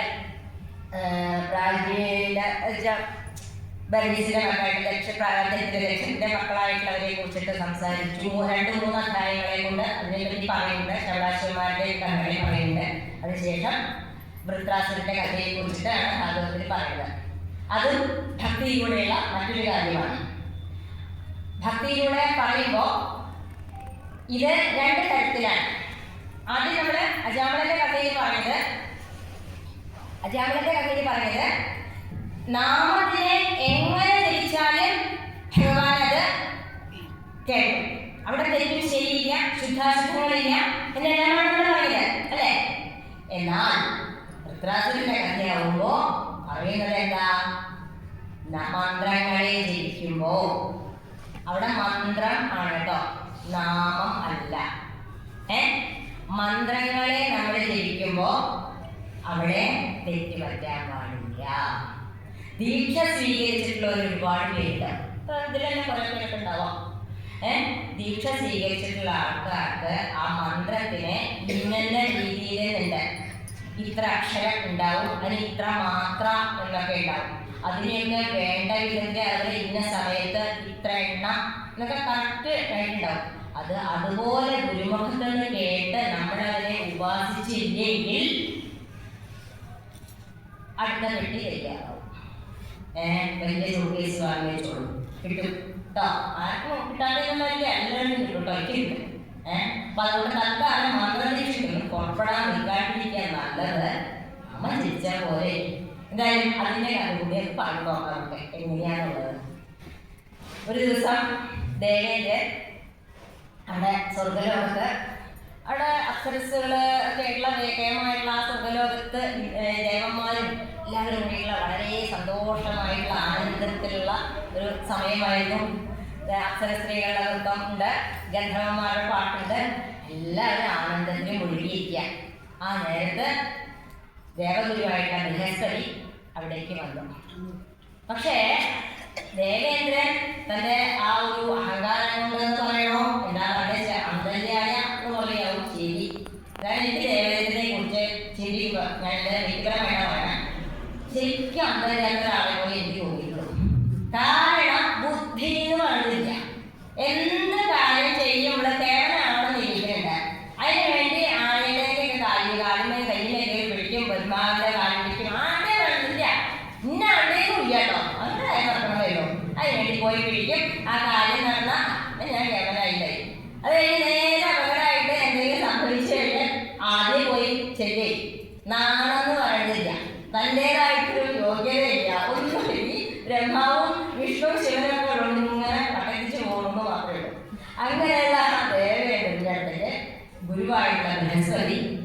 വന്നു. പക്ഷേ ജയേന്ദ്രൻ തൻ്റെ ആ ഒരു അഹങ്കാരത്തിൻ്റെ കൊണ്ടോ ഏതോ അദ്ദേഹം അതിനെ മാനിച്ചില്ല. ഗുരുനിന്ദ എന്ന് പറഞ്ഞിട്ടുണ്ടായി. ബൃഹസ്പതിക്ക് പക്ഷെ ഒന്നും തോന്നിയില്ല. അദ്ദേഹം തിരിച്ചു പോന്നു. ജയേന്ദ്രനെ അറിയാവുന്ന ആളായതുകൊണ്ട് അദ്ദേഹം തിരിച്ചു പോന്നു. പക്ഷേ ഇതെല്ലാം കഴിഞ്ഞപ്പോഴാണ് ജയേന്ദ്രന് മനസ്സിലായത് താൻ ചെയ്തത് ശരിയായില്ല. ഒരു പശ്ചാത്താപം അതിൻ്റെ ഉള്ളിൽ തോന്നി. അദ്ദേഹം വേഗം ബൃഹസ്പതിയുടെ അടുത്തേക്ക് വരാൻ ശ്രമിച്ചു. പക്ഷെ അതിനെ കാണാൻ സാധിച്ചില്ല. അപ്പോഴാണ് ബ്രഹ്മാവിൻ്റെ അടുത്തേക്ക് പോയി. ഇനിയിപ്പോൾ എന്താ ചെയ്യണേ, ഗുരുവിൻ്റെക്ക് എന്ത് ഭാവ ഉള്ളതെന്ന് അറിയില്ലോ, അതിനെന്താ പ്രായശ്ചിത്തം ചെയ്യണേന്ന് അറിയാനായിട്ട് ബ്രഹ്മാവിൻ്റെ അടുത്തേക്ക് ചെന്നു. ബ്രഹ്മാവിൻ്റെ അടുത്ത് ചെന്നപ്പോൾ ബ്രഹ്മാവ് പറഞ്ഞു കൊടുത്തു, ഒരു കാര്യം ചെയ്യൂ, ഭൂമിയിലെ വിശ്വരൂപൻ എന്ന് പറഞ്ഞിട്ട് ഒരാളുടെ അദ്ദേഹത്തിനെ ദേവഗുരുവിലേക്ക് തൽക്കാലം നിർത്തിക്കൊള്ളൂ എന്ന് പറയണം. രചനയിൽ ഉണ്ടായിട്ടുള്ള തൊഷ്ടാവിൻ്റെ പുത്രനാണ് അദ്ദേഹത്തിൻ്റെ മകനാണ് വിശ്വരൂപൻ. അദ്ദേഹത്തെ ആ വിശ്വരൂപനെ ഗുരുവായിട്ട് നിർത്തിക്കോളും പറഞ്ഞ പോലെ. അപ്പൊ വിശ്വരൂപനെ ഗുരുവാക്കുക എന്ന് പറയുമ്പോൾ കുറച്ചൊരു വിഷമം ദൈവത്തിനുണ്ട്. കാരണം ഈ വിശ്വരൂപനെ എങ്ങനെ ഇപ്പൊ കാര്യമാണെന്ന് ഒരു പോരായി കിടന്നിട്ട് നിർത്തിയില്ല, ഗുരുവോട് വേണം. അപ്പൊ എന്താ പറയാ, ഈ ടെമ്പററി ആയിട്ടൊക്കെ നിർത്തിക്കളായി ഇത് ഒന്നാലും വേണ്ടില്ല. കാര്യം കാണാൻ ചിലരുടെ കാലം പിടിക്കുന്നു പറയില്ലേ, അതുപോലെ ചെന്നതാണ്. അങ്ങനെ ചെന്നു, അവിടെ ചെന്നു, വിശ്വരൂപൻ്റെ അടുത്ത് ചെന്നു. അവിടെ ചെന്ന് പറഞ്ഞു, വിശ്വരൂപൻ അടുത്തതായി ഇതെന്താ ദേവേന്ദ്രൻ ഇങ്ങനെ തീരെ നിർത്തിയില്ലാണ്ടായിട്ടില്ല, എല്ലാ ഐശ്വര്യവും പോയി. ആ ഗുരുനിന്ദ കാരണം അദ്ദേഹത്തിൻ്റെ സകല ഐശ്വര്യങ്ങളും ഇല്ലാണ്ടായി. അപ്പോൾ ഐശ്വര്യങ്ങളെ ഇല്ലാണ്ടായപ്പോൾ വേഗം ചെന്നു. അപ്പോൾ വിശ്വരൂപൻ നാരായണ കവചം എന്ന് പറയുന്ന ആ മന്ത്രത്തിനെ ദേവന്മാർക്ക് ഉപദേശിച്ചു കൊടുത്തു. നാരായണ കവച മന്ത്രത്തിനെ എന്താണ് പറയുന്നത്, അതിലെന്താ പറയുന്നത്, മന്ത്രങ്ങളെ കൊണ്ട് കൃത്യമായിട്ട് ഈ പറഞ്ഞ പോലെയാണ് നമ്മൾ വേണ്ട വിധത്തിൽ അതിനെ ഉപാസിച്ചു കഴിഞ്ഞാൽ അതിന് അതിൻ്റേതായിട്ടുള്ള ഗുണം തീർച്ചയായിട്ടും കിട്ടും. ഈ ഭൂമിയിലായിക്കോട്ടെ, ആകാശത്തായിക്കോട്ടെ, ജലത്തിലായിക്കോട്ടെ, ഓരോന്നിലും പഞ്ചഭൂതങ്ങളിൽ നിന്നല്ല, നമ്മുടെ രാത്രിയായിക്കോട്ടെ, പകലായിക്കോട്ടെ, സന്ധ്യയ്ക്കായിക്കോട്ടെ, ഉച്ചയ്ക്കായിക്കോട്ടെ, ഏത് നിമിഷത്തിലും ഈ നമ്മളുടെ കൂടെ എപ്പോഴും ഭഗവാൻ ഓരോരോ മൂർത്തികളായിട്ട് നമ്മളെ കാത്തുകൊണ്ട് ഒരു കവച രൂപേണ നിൽക്കുന്നുണ്ട് എന്നാണ് പറയുന്നത്. ആ നാരായണ കവചം എന്ന മന്ത്രം ജപിച്ചു കഴിഞ്ഞാൽ ഓരോ ശ്ലോകത്തിലും അത് പറയണില്ലേ, ഓരോരോ രൂപങ്ങളിലും നമ്മളെ കാത്തു രക്ഷിക്കണം എന്ന് പറയണേ. അത് ദിവസം ജപിച്ചു നോക്കൂ, യാതൊരു പരിഭ്രമവും വേണ്ട. ജപിക്കുക എന്ന് പറഞ്ഞാൽ വെറും ജപിക്കലാവരുത്, അത് മനസ്സിലാക്കിക്കൊണ്ട് ജപിക്കുക. ആ ഭഗവാൻ തീർച്ചയാണ് നമ്മളുടെ കൂടെ. അത് നമുക്ക് ഓരോ അനുഭവങ്ങളെ തരും. പിന്നെ ഓരോ ദിക്കിലും നമുക്ക് ആകാശത്ത് വെച്ചിട്ടായിക്കോട്ടെ, മലമുകളിൽ വെച്ചിട്ടായിക്കോട്ടെ, എപ്പോഴത്തെ വെച്ചിട്ട് ആ ഭഗവാൻ ഏതെങ്കിലും ഒരു രൂപത്തിൽ നമ്മളെ രക്ഷിക്കാനായിട്ട് വരും. ഉറപ്പാണ്, സംശയിക്കണ്ട. വിശ്വാസം, ഭഗവാനെ സ്നേഹത്തോടു കൂടി ഉറച്ചു വിശ്വസിക്കൂ. ഉറപ്പാണ് ഭഗവാൻ ഏതെങ്കിലും രൂപത്തിൽ നമ്മുടെ മുമ്പിലേക്ക് വരാതിരിക്കില്ല. അപ്പോഴാണ് നമുക്ക് മനസ്സിലാവുക, എന്നെ ഇത്ര സ്നേഹിക്കണ്ടേ, നമ്മളുടെ ചിന്തകളും എല്ലാം അദ്ദേഹം അറിയുന്നു. ഈ ഭഗവാന്റെ ഓരോ കാര്യങ്ങളെ പറ്റിയിട്ടും പറയുന്നുണ്ട്. നമ്മള് ഇപ്പൊ നേരത്തെ കഥ പറഞ്ഞിട്ടുള്ള അതിൽ പറയുന്നുണ്ട്, നമ്മൾ ജീവിക്കും, നമ്മൾ ഓരോ കാര്യങ്ങളും ചിന്തിക്കുന്നത്. എല്ലാവർക്കും എല്ലാം ഒന്നും എല്ലാവരോടും പറയാൻ പറ്റില്ല. എത്ര അടുപ്പമായിക്കോട്ടെ, എല്ലാം ഒന്നും എല്ലാവരോടും പറയാൻ പറ്റില്ല. അതെല്ലാവരും ഒന്നും ഞാൻ കേട്ടോ, ഒരാളും വ്യത്യാസമൊന്നുമില്ല. അപ്പോൾ നമ്മൾ ചിന്തിക്കുന്നതാണ് നമ്മളുടെ വാക്കായിട്ട് പുറത്തേക്ക് വരുന്നത്. നമ്മളുടെ വാക്കാണ് പ്രവൃത്തിയായി മാറുന്നത്. നമ്മളുടെ പ്രവൃത്തിയാണ് ഓരോ നല്ലതും ചീത്തയുമായിട്ട് വേർതിരിക്കുന്നത്. അപ്പൊ ഈ അപ്പൊ ആദ്യം വേണ്ടത് എന്താ, നമ്മളുടെ ചിന്തകൾ നന്നാവണം. ഈ ചിന്തകൾ നന്നാവാൻ വേണ്ടിയിട്ടാണ് ഓരോരുത്തരും ചിന്ത നന്നാവണമെങ്കിൽ നമ്മൾ ഭഗവാന്റെ നാമം ജപിക്കണം, ഭഗവാനെ ഉപാസിക്കണം, ഭഗവാന്റെ രൂപത്തിനെ സ്മരിക്കണം. ആ സ്മരണ ഉള്ളിൽ വരുത്തോളം നേരം നമുക്ക് നല്ലതേ തോന്നുള്ളൂ. നമ്മളിലേക്ക് നമ്മൾ ഈ ചിന്തിക്കുന്നതൊന്നും ആരും അറിയുന്നില്ലാന്ന് അറിയണ്ടോ, അറിയണ്ട്. ഈ പ്രപഞ്ചത്തിലെ പഞ്ചഭൂതങ്ങളായിട്ടുള്ള ആകാശം, ഭൂമി, ജലം, വായു, ഇങ്ങനെയുള്ള ഭഗവാന്റെ ഓരോരോ രൂപങ്ങള് ഇതിലൊന്നും അറിയാണ്ട് ഒന്നും ഇവിടെ നടക്കുന്നില്ല. നമ്മൾക്ക് ഓരോരുത്തരും നമ്മുടെ കൺമുമ്പിലുള്ളവരെ മറച്ചു വയ്ക്കാം, അല്ലെ?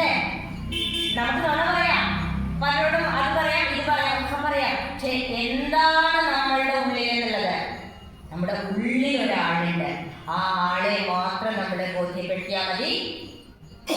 ചിന്തിക്കുന്നത് പോസിറ്റീവായിട്ട് ചിന്തിക്കുക, പ്രവർത്തിക്കുന്നത് പോസിറ്റീവായിട്ടാവുക, പറയുന്നത് പോസിറ്റീവായിട്ടാവുക. അങ്ങനെ ചെയ്യുന്തോറും ഭഗവാന്റെ ആ ഒരു കവചം നമ്മളോട് കൂടി എപ്പോഴും ഉണ്ടാവും. അങ്ങനെയുള്ള നാരായണ കവച മന്ത്രത്തിനെ ഉപദേശിച്ചു കൊടുത്തു. നാരായണ കവച മന്ത്രം ആ ഉപദേശം കിട്ടിയതോട് കൂടിയിട്ട് ദേവന്മാർ വീണ്ടും വളരെയധികം കേമന്മാരായിട്ട് മാറി. അവർക്ക് അവരുടെ ഐശ്വര്യങ്ങളും വന്നു. ഐശ്വര്യങ്ങളൊക്കെ വന്നതോടുകൂടി ദൈവത്തിന് എന്തായി ഈ കഴിഞ്ഞതൊക്കെ മറന്നു, കഥയൊക്കെ മറന്നു. അത് വരുമ്പോഴാണ് വിശ്വരൂപന് യജ്ഞഭാഗത്തിന്റെ കാര്യത്തിൽ കുറച്ച് ദേവേന്ദ്രന് വിഷമം തോന്നി. വിശ്വരൂപനെ കൊടുത്ത് അതത്ര ശരിയായില്ല എന്നുള്ളൊരു തോന്നൽ വന്നു. അങ്ങനെ ആ വിശ്വരൂപനെ ദേവേന്ദ്രൻ ഇല്ലാതാക്കുകയാണ് ചെയ്തത്. വിശ്വരൂപനെ ഇല്ലാതാക്കിയതോടുകൂട്ട് ആ ഗുരുനിന്ദ ഒന്നുകൂടി കേട്ടായി. ഗുരുനിന്ദ കൂടി. വേഗം എന്താ വേണ്ടത് നിശ്ചയണ്ടായി. അപ്പോഴാണ് ബ്രഹ്മഹത്യാ പാപം വന്നത്. ആ ബ്രഹ്മഹത്യാ പാപത്തിനെ ദേവേന്ദ്രൻ 4 ഓരോരുത്തർക്ക് കൊടുത്തു. അതിനുശേഷം ബ്രഹ്മാവിനോട് ചെന്നിട്ട് ചോദിക്കുകയാണ്, എന്താ വേണ്ടത് ചോദിക്കുകയാണ്. അങ്ങനെ വിശ്വരൂപന്റെ വിശ്വരൂപനെ കൊന്ന കഥ മനസ്സിലായതോട് പറഞ്ഞതോട് കൂടിയിട്ട് തൊട്ടാവ് ഒരു യാഗം നടത്തി ഈ ദേവേന്ദ്രനെ വധിക്കാനായിക്കൊണ്ട് ഒരു എന്താ പറയുക ഒരു അസുരൻ ആസുരിക ശക്തി അത്രയും ചിന്തിച്ചിട്ടുള്ളൂ കേട്ടോ. അദ്ദേഹത്തിന് അത്രയും ഉള്ളിൽ കാരണം മകനെ വധിക്കാനുള്ള ഒരു അത്രയും ചിന്തിച്ചിട്ടുള്ളൂ. ഒരു ചൈതന്യം വരണം, ഭഗവാൻ ആ ഒരു ചൈതന്യത്തിൽ വരണം എന്നുള്ള ചിന്തയിലുണ്ടായി. അങ്ങനെയാണ് വൃത്രാസുരൻ ആ യാഗാഗ്നിയിൽ നിന്ന് വന്നു. വൃത്രാസുരനോട് തൊട്ടാ കാര്യങ്ങളെല്ലാം പറഞ്ഞു. ദേവേന്ദ്രൻ അപ്പോഴേക്കും ബ്രഹ്മാവിൻ്റെ അടുത്ത് പോയി.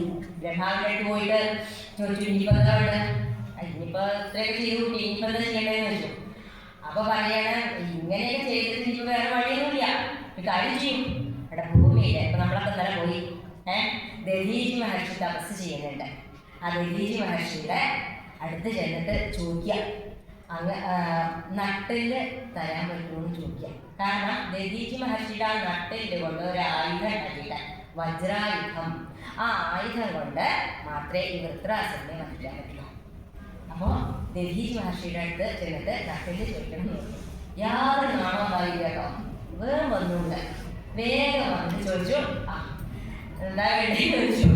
അദ്ദേഹം പറഞ്ഞു, ദേവേന്ദ്രൻ പറഞ്ഞു, എനിക്ക് അങ്ങയുടെ നട്ടല് വേണം, വൃത്രാസുരനെ വധിക്കാൻ വേണ്ടിയിട്ടാണ്, വേറെ വഴിയില്ല എന്ന് പറഞ്ഞു.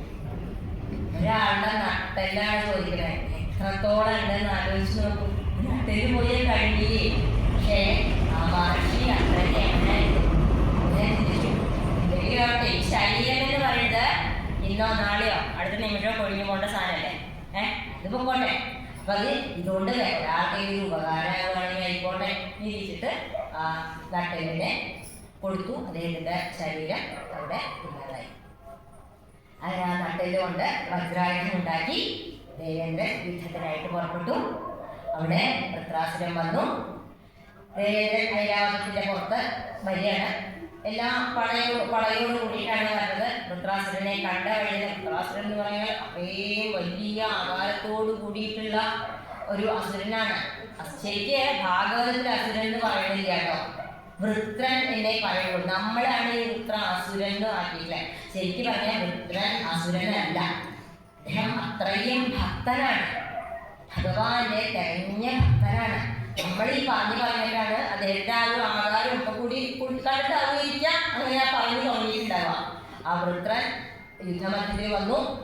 ദേവേന്ദ്രൻ അദ്ദേഹത്തിൻ്റെ പലതരത്തിലും അതിനെ എന്താ പറയുക ഉപദ്രവിക്കാനായിട്ട് നോക്കി, ഇല്ലാതാക്കാനായിട്ട് ശ്രമിച്ചു. എന്ത് ചെയ്തിട്ടും ആവണില്ല.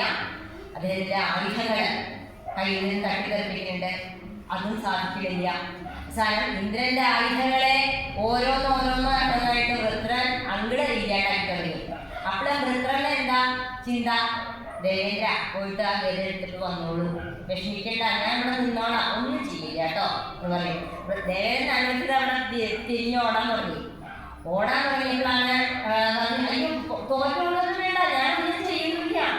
എന്തായാലും ദേവേന്ദ്ര ജനിച്ച ഒരിക്കലായിരിക്കട്ടെ, അതിപ്പോ നിന്റെ കയ്യോടാണെങ്കിൽ എന്താ കുഴപ്പം, അതിപ്പോ ഇന്ന ആളുടെയൊന്നും ഇല്ല, അതിപ്പോ ഞാനല്ലെങ്കിൽ വേറൊരാള്. ഇപ്പൊ ഇന്ദ്രനിൽ എന്താ വേണ്ടേ, എന്നെ വധിക്കണം, അത്രയല്ലേ വേണ്ടൂ, വന്നോളൂ, ഞാൻ ഇവിടെ ഇരുന്ന് തരാം,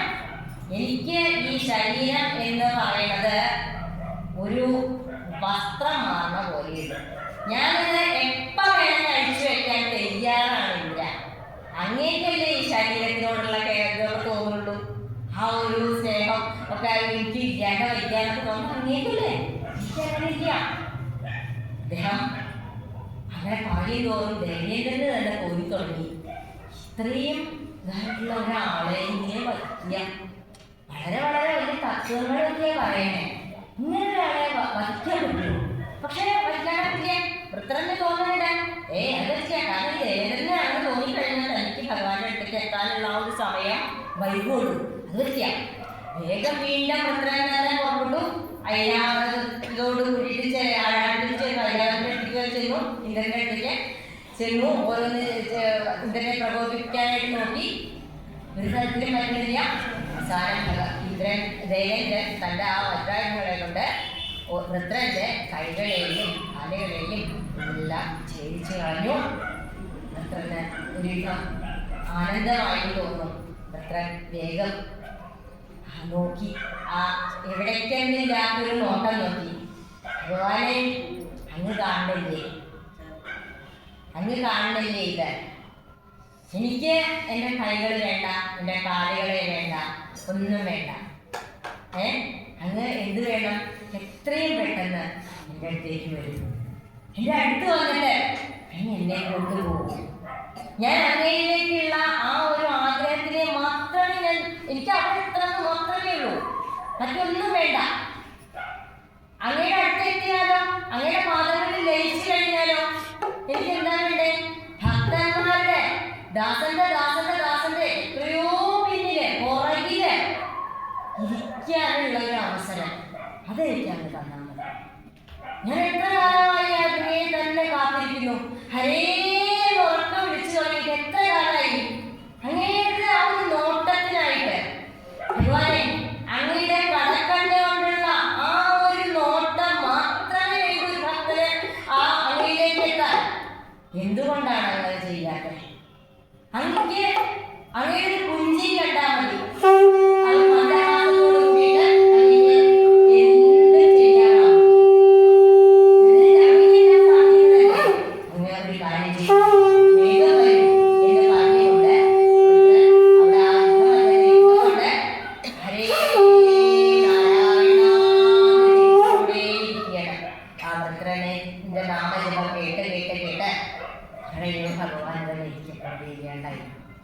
വേഗം ദേവേന്ദ്രനെ ചെയ്തു. അയ്യാവതത്തോടു കൂടിയിട്ട് വൃത്രൻ തൻ്റെ വയറിൻ്റെ ഉള്ളിലേക്കാക്കി. വയറിൻ്റെ ഉള്ളിലേക്കായി ഒരു ശ്വാസം എടുക്കേ വേണ്ടി വന്നല്ലോ. നേരെ അയ്യാവതത്തോടു കൂടിയിട്ട് ഉള്ളിലേക്ക് പോയി.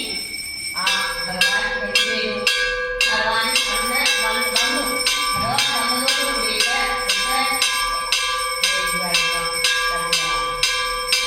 ആ വാക്കുകളെ കൊണ്ട് തന്നെ അയ്യാവത്തോടുകൂടി ഉള്ളിലേക്ക് എടുത്ത സമയത്ത് ദേവേന്ദ്രന് എന്ത് ചെയ്യണമെന്ന് അറിയാതെ വേഗം എത്രയോടെ നാമം വിളിച്ചുകൊണ്ടിരിക്കുക. ഹരേ ഹരേ ഹരേ ഹരേ ഹരേ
ജപിച്ച് മാത്രമേ നമുക്ക് ആ പ്രളയത്തിലേക്ക് നമുക്ക് ഭഗവാൻ ലഭിച്ചിട്ടുള്ളൂ.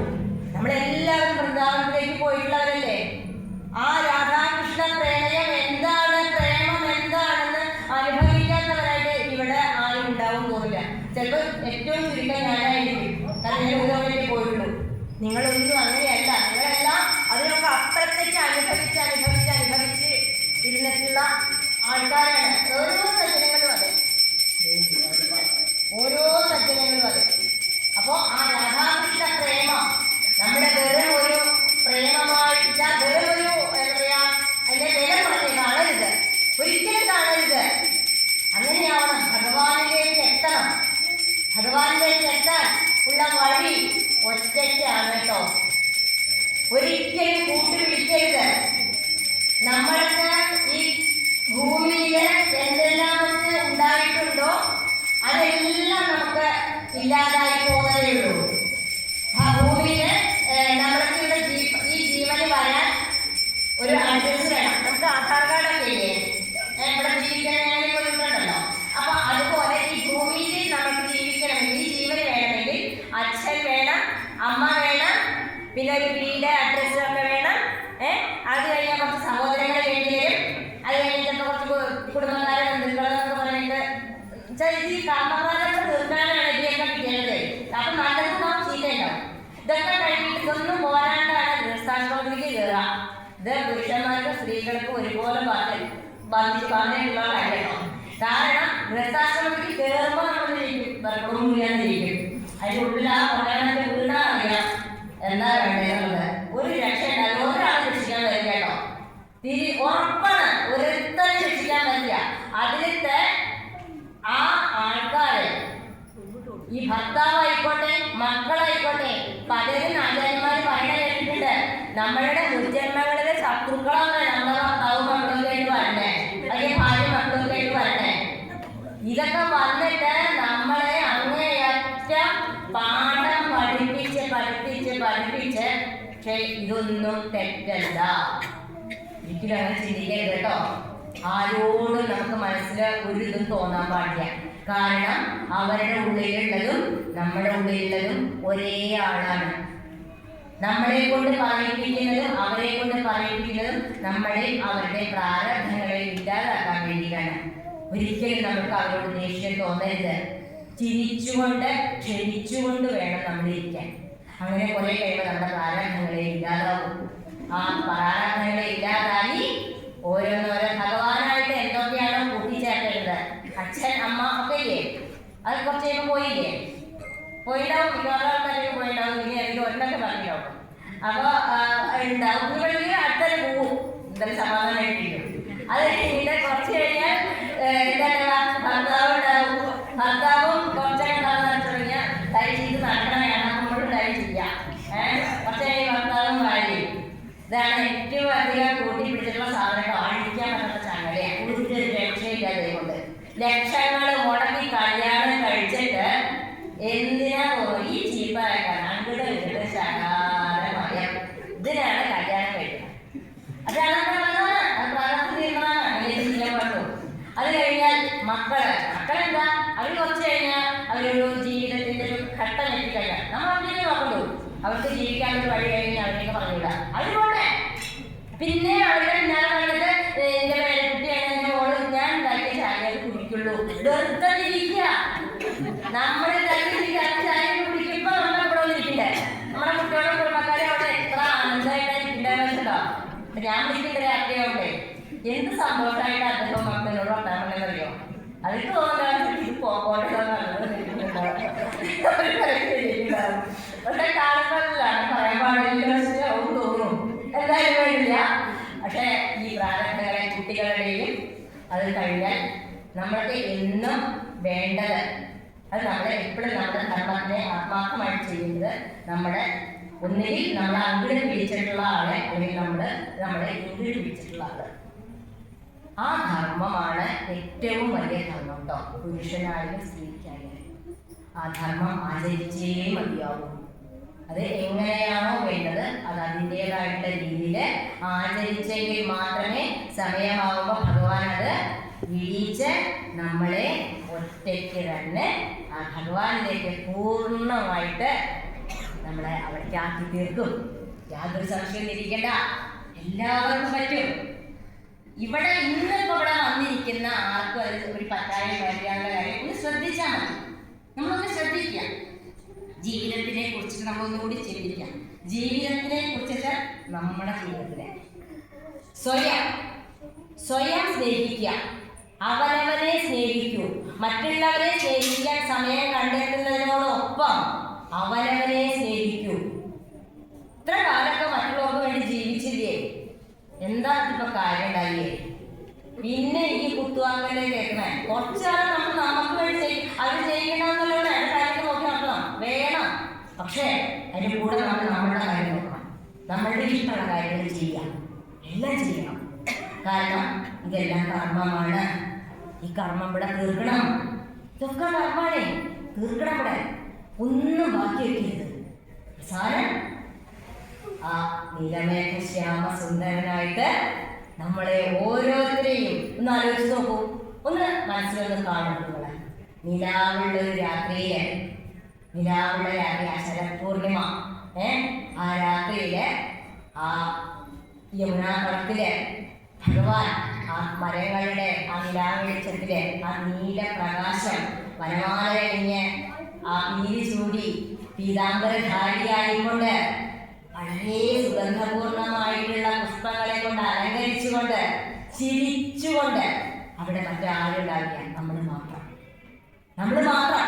അവസാന സമയത്ത് ആ ഭഗവാൻ സാക്ഷാൽ മന്മഥനായിക്കൊണ്ട് നമ്മളെ ഓരോരുത്തരെയും അദ്ദേഹം കൈ നീട്ടി നമ്മളെ വിളിക്കും. ഉറപ്പാണ്, വിളിക്കും.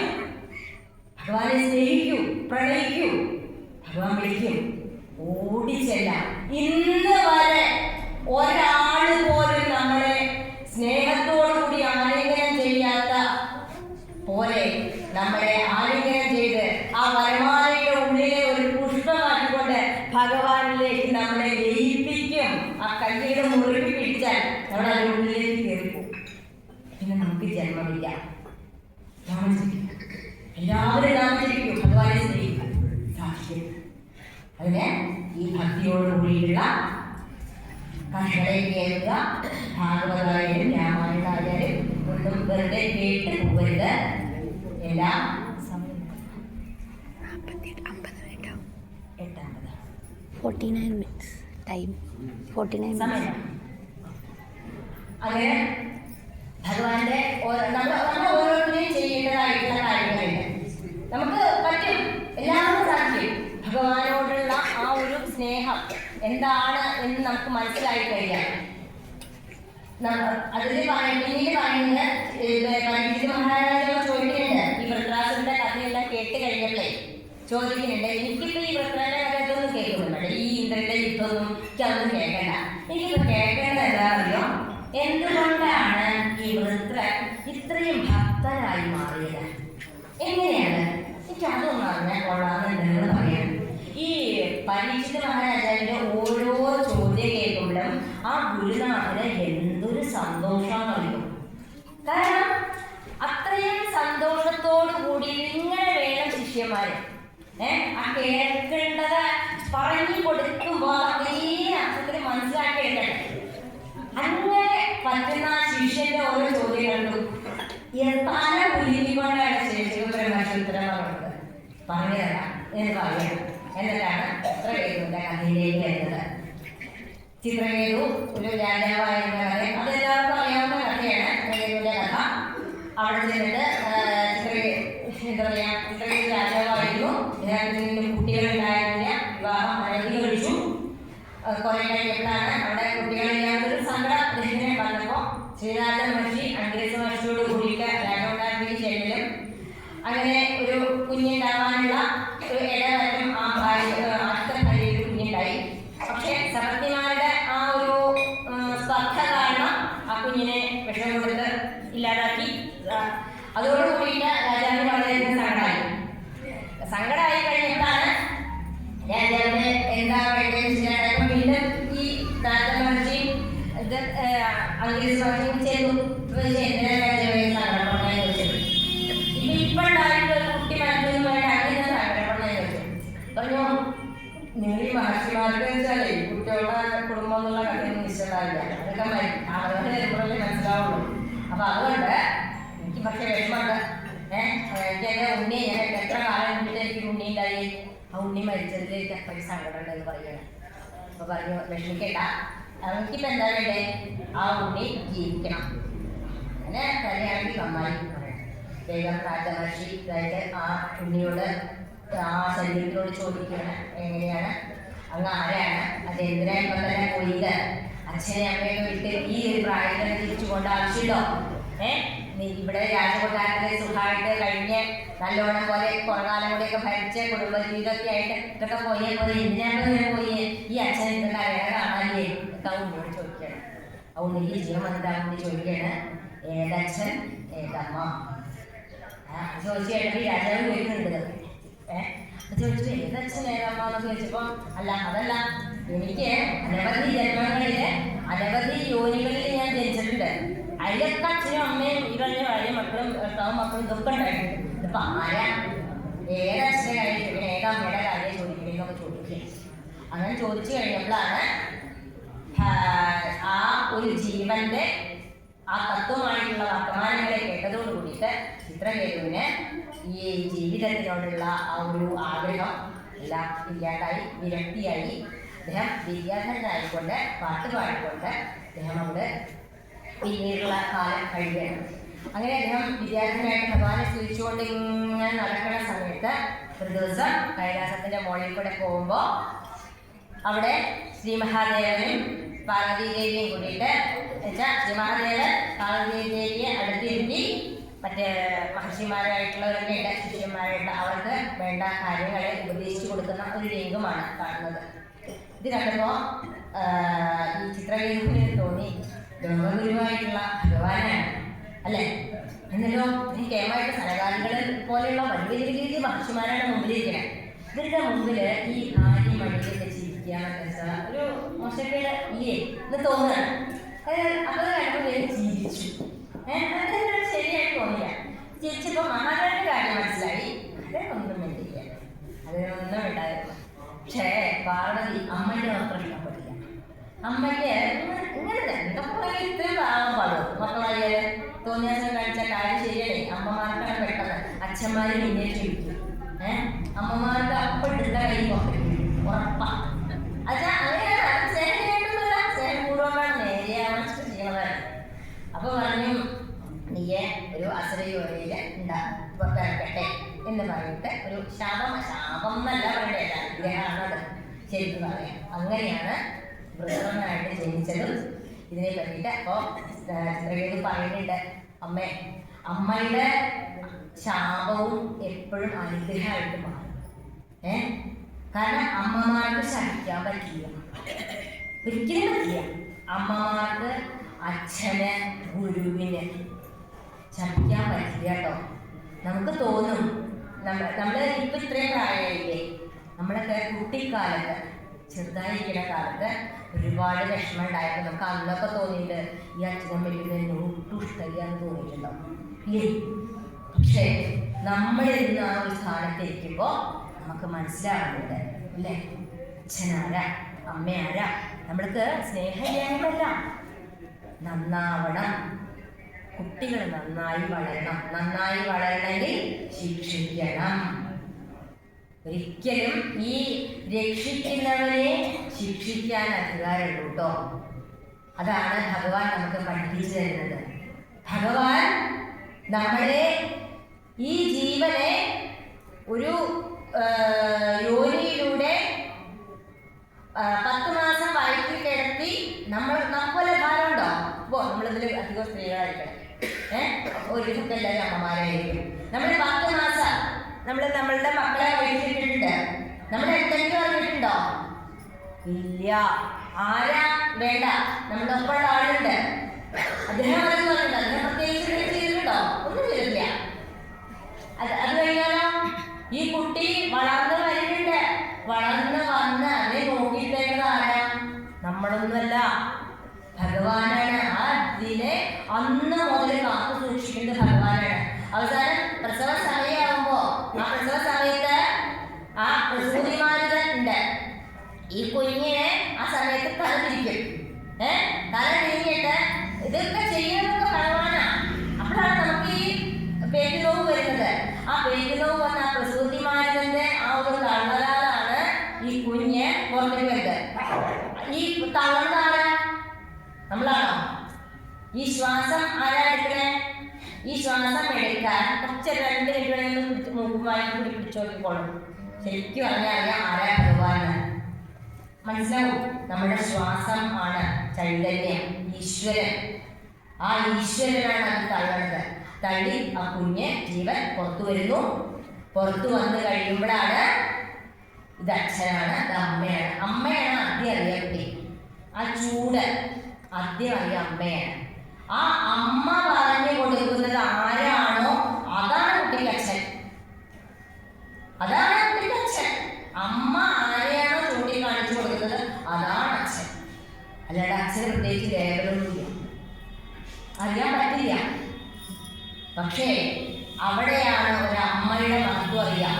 കാരണം കുട്ടികള് എത്ര എല്ലാവർക്കും അറിയുന്നവർക്കുണ്ടാവും. എല്ലാവരും ഇവിടെ ആണുങ്ങളായിട്ടവരൊക്കെ ഉണ്ട്. എല്ലാവരും ആണോ?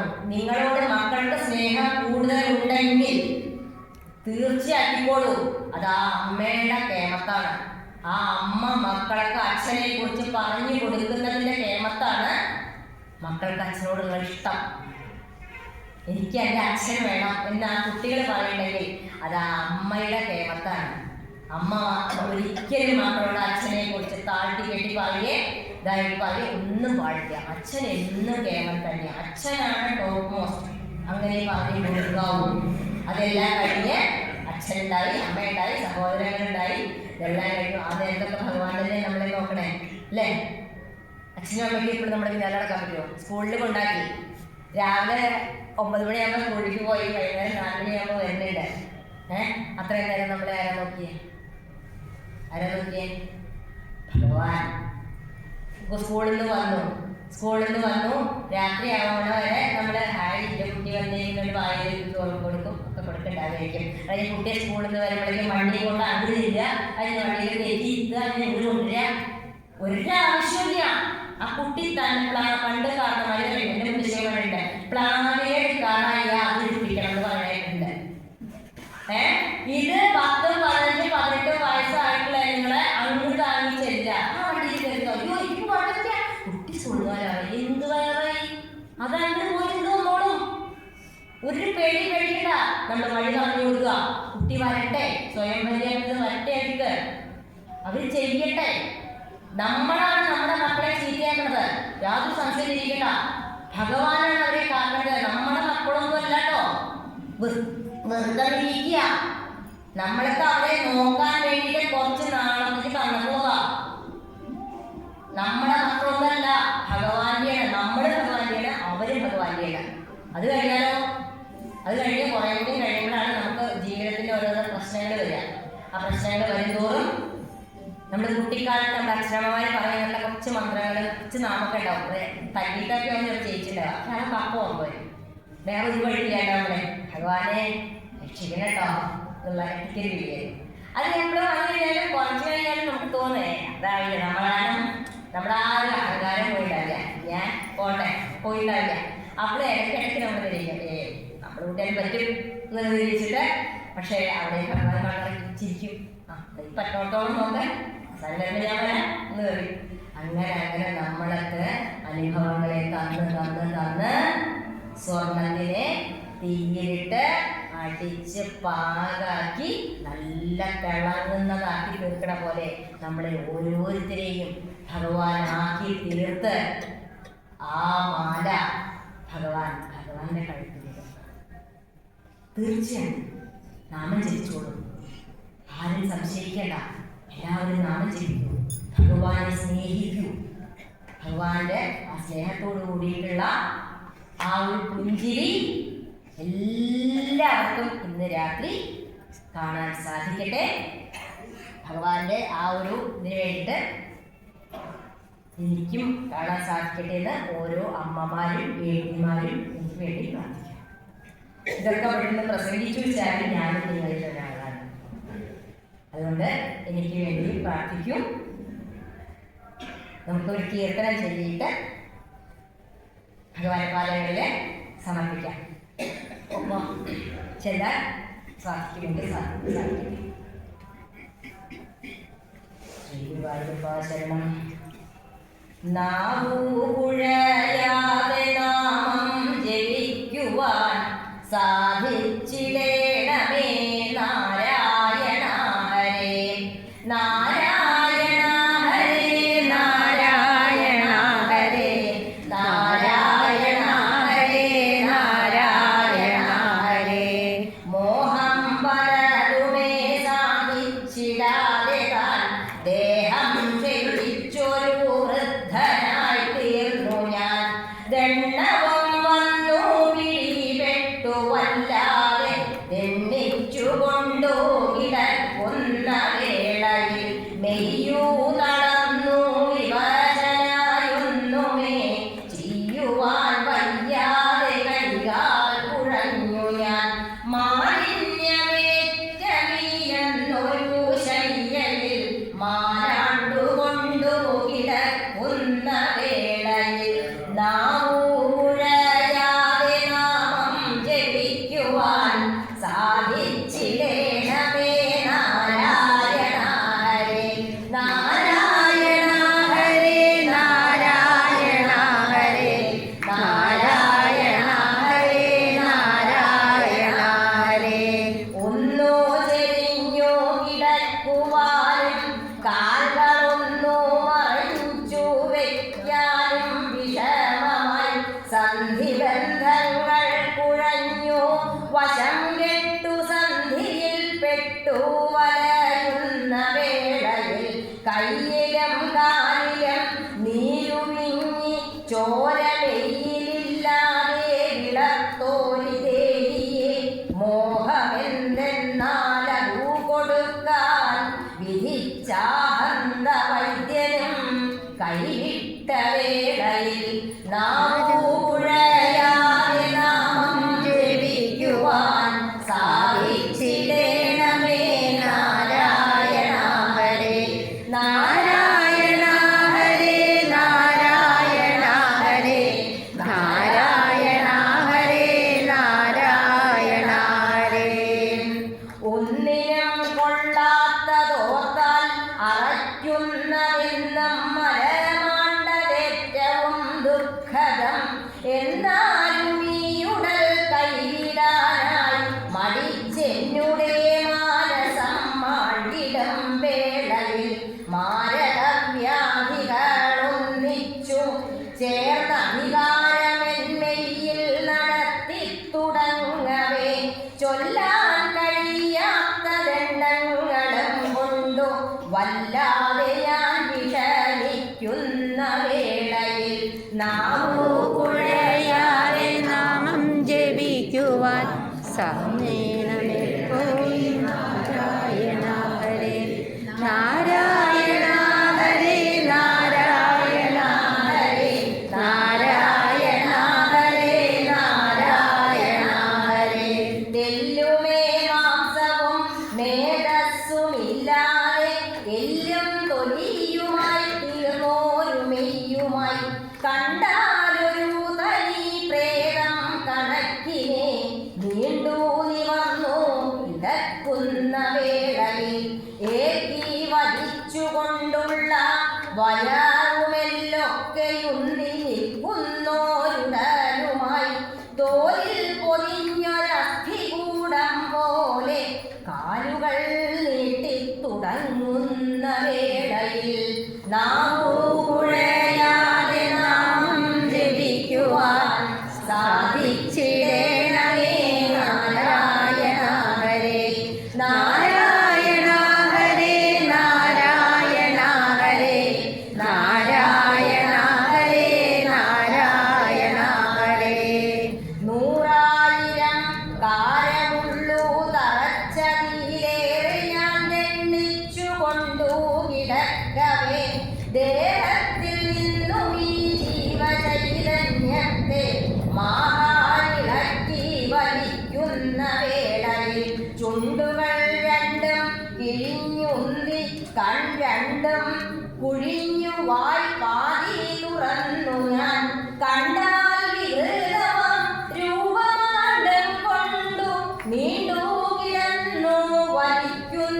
വേളയിൽ തീയിലൂതി പഴുപ്പിച്ച കമ്പികൾ മെയ്യിലടിച്ചു കയറ്റുന്ന പോലൂർധ്വനം ദേഹത്തിലാകവെയുള്ളൊരീ പ്രാണനെ ദേഹത്തിൽ നിന്നോ വിടർത്തുന്ന വേളയിൽ നാവുകുഴയാതെ നാമം ജപിക്കുവാൻ സാധിച്ചിടേണമേ നാരായണ ഹരേ നാരായണ ഹരേ നാരായണ ഹരേ നാരായണ ഹരേ നാരായണ ഹരേ.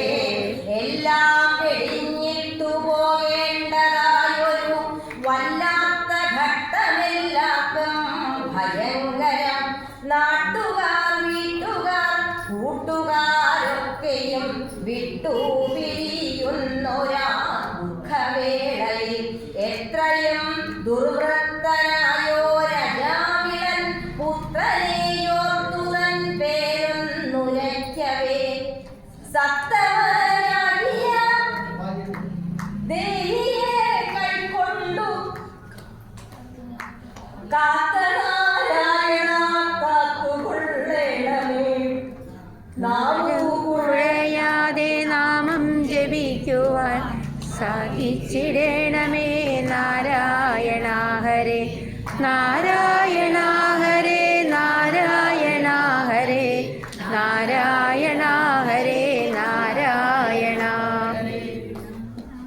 സർവത്ര ഗോവിന്ദ നാമ സങ്കീർത്തനം. ഗോവിന്ദ ഗോവിന്ദ കായേന വാചാ മനസേന്ദ്രിയേണ ധ്യാത്മനാ പ്രകൃതേ സ്വഭാവാത് കരോമി യദ്യ സകലം വരസ്മി നാരായണായേതി സമർപ്പയാമി.